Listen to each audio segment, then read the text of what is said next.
Hello everyone, ಇದು ನಿಮ್ಮ ನೇತ್ರ. ಥ್ಯಾಂಕ್ ಯು ನನಗೆ ಸಪೋರ್ಟ್ ಮಾಡ್ತಿರೋ ಪ್ರತಿಯೊಬ್ಬರಿಗೂ ಇದೇ ಥರ ಸಪೋರ್ಟ್ ಮಾಡಿ. ನನ್ನ ಚಾನಲ್ಗೆ ಯಾರಾದರೂ ಸಬ್ಸ್ಕ್ರೈಬ್ ಮಾಡ್ಕೊಂಡಿಲ್ಲ ಅಂದರೆ ಪ್ಲೀಸ್ ಸಬ್ಸ್ಕ್ರೈಬ್ ಮಾಡ್ಕೊಳ್ಳಿ, ನನಗೆ ಸಪೋರ್ಟ್ ಮಾಡಿ ಅಂತ ಹೇಳ್ತಾ ನಾನು ಈ ವಿಡಿಯೋಲಿ ಡಿಸ್ಕಸ್ ಮಾಡೋಕೊಟ್ಟಿರೋ ವಿಚಾರ ಬಂದ್ಬಿಟ್ಟು ಕಾರ್ತಿಕ್ ಮಹೇಶ್ ಅವ್ರ ಬಗ್ಗೆ. ಏನಿದು ಬಿಗ್ ಬಾಸ್ ಮುಗ್ದೋದ್ರೂ ಕೂಡ ಏನು ಹೇಳೋಕ್ಕೆ ಇಷ್ಟಪಡ್ತಿದ್ದಾರೆ ಅಂತ. ಬಟ್ ಆ್ಯಕ್ಚುಲಿ ನಾನು ಬಿಗ್ ಬಾಸ್ ರಿವ್ಯೂರ್ ಅಲ್ಲದೆ ಕಾರ್ತಿಕ್ ಮಹೇಶ್ ಅವ್ರ ಫ್ಯಾನು ಕೂಡ. ಸೊ ಅದರಲ್ಲಿ ಒಂದು ಫ್ಯೂ ಥಿಂಗ್ಸ್ ಅಡ್ರೆಸ್ ಮಾಡಬೇಕು ಅಂತ ಅನ್ನಿಸ್ತು, ಅದಕ್ಕೋಸ್ಕರ ನಾನು ವಿಡಿಯೋ ಮಾಡ್ತಾ ಇದ್ದೀನಿ. ಪ್ರತಾಪ್ ಅವರು 10 ಲಕ್ಷ ಗೆದ್ದಿದ್ದು ಎಲ್ಲರಿಗೂ ಗೊತ್ತೇ ಇದೆ, ಅದನ್ನ ದಾನ ಮಾಡಿದ್ದು ಕೂಡ ಗೊತ್ತೇ ಇದೆ. ಮತ್ತೆ ಕಾರ್ತಿಕ್ ಮಹೇಶ್ ಅವರು 50 ಲ್ಯಾಕ್ ಗೆದ್ರು, ಬಟ್ ಅವ್ರೇನೂ ದಾನ ಮಾಡಲಿಲ್ಲ.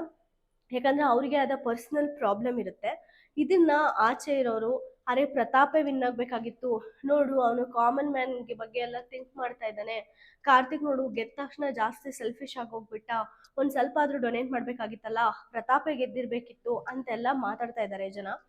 ಇವ್ರಿಗೆ ನಾನು ಏನ್ ಹೇಳಕ್ ಇಷ್ಟಪಡ್ತೀನಿ ಅಂದ್ರೆ, ಕಾರ್ತಿಕ್ ಮಹೇಶ್ ಅವರು ಅವ್ರ ಫ್ಯಾಮಿಲಿ ಬಗ್ಗೆ ಬಿಗ್ ಬಾಸ್ ಒಳಗಡೆ ಎಷ್ಟೊಂದು ವಿಷಯ ಶೇರ್ ಮಾಡ್ಕೊಂಡಿದ್ರು. ಅವ್ರ ಅಪ್ಪ ಸತ್ತೋಗ್ಬೇಕಾದ್ರೆ ಇವರು ಫೋನ್ ಮಾಡೋರಂತೆ, ಹೋಗಿದಾರಾ ಇಲ್ವಾ ಅವ್ರ ಅಪ್ಪ ಹೋಗಿದಾರಾ ಇಲ್ವಾ ಅಂತ ಕನ್ಫರ್ಮ್ ಮಾಡ್ಕೊಂಡು ಹೋಗೋರಂತೆ.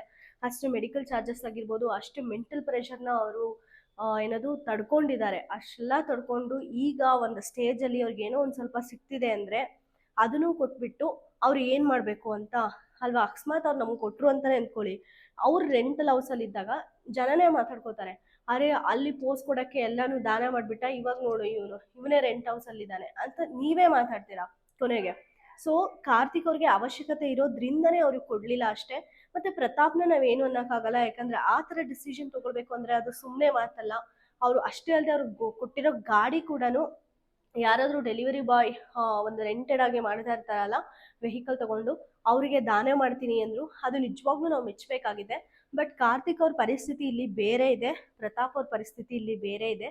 ಫಿನಾನ್ಷಿಯಲ್ ಸ್ಟೇಟಸ್ ಇವ್ರಿಗೆ ಚೆನ್ನಾಗಿರ್ಲಿಲ್ಲ ಕಾರ್ತಿಕ್ ಅವ್ರಿಗೆ, ಅದಕ್ಕೋಸ್ಕರನೇ ಅವ್ರು ಕೊಡಲಿಲ್ಲ. ಇಲ್ಲಾಂದರೆ ಕೊಡಬಾರ್ದು, ನಾನೇ ಜಾಸ್ತಿ ಶ್ರೀಮಂತ ಆಗಬೇಕು ಅನ್ನೋ ಉದ್ದೇಶ ಅಲ್ಲಿಲ್ಲ. ಪ್ಲೀಸ್ ಅರ್ಥ ಮಾಡ್ಕೊಳ್ಳಿ, ಯಾರ ಮೇಲೂ ನೆಗೆಟಿವ್ ಆಗಿ ಸ್ಪ್ರೆಡ್ ಮಾಡೋಕ್ಕೆ ಹೋಗ್ಬೇಡಿ.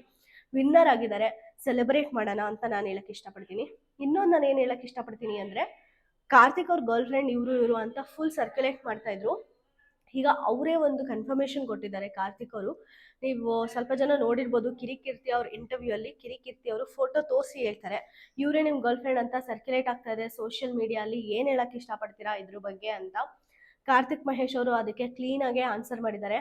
ಸರ್ ನೀವು ಅಪ್ಲಿಕೇಶನ್ ಹಾಕ್ಲಾ ಅಂದಾಗೆ ನಾನು ಬೇಡ ಅಂದೆ, ಯಾಕಂದರೆ ನಾನೀಗ ಸದ್ಯಕ್ಕೆ ನನ್ನ ಕೆರಿಯರ್ ಮೇಲೆ ಕಾನ್ಸಂಟ್ರೇಟ್ ಮಾಡಬೇಕಾಗಿದೆ. ನಾನೇ ಹೇಳ್ತೀನಿ, ನನಗೆ ಹೇಳ್ಬೇಕನ್ನಿಸ್ದಾಗ ಅಫಿಷಿಯಲಿ ಅನೌನ್ಸ್ ಮಾಡ್ತೀನಿ. ಅಲ್ಲಿವರೆಗೂ ಈ ಥರ ರ್ಯೂಮರ್ನ ಸ್ಪ್ರೆಡ್ ಮಾಡಬೇಡಿ.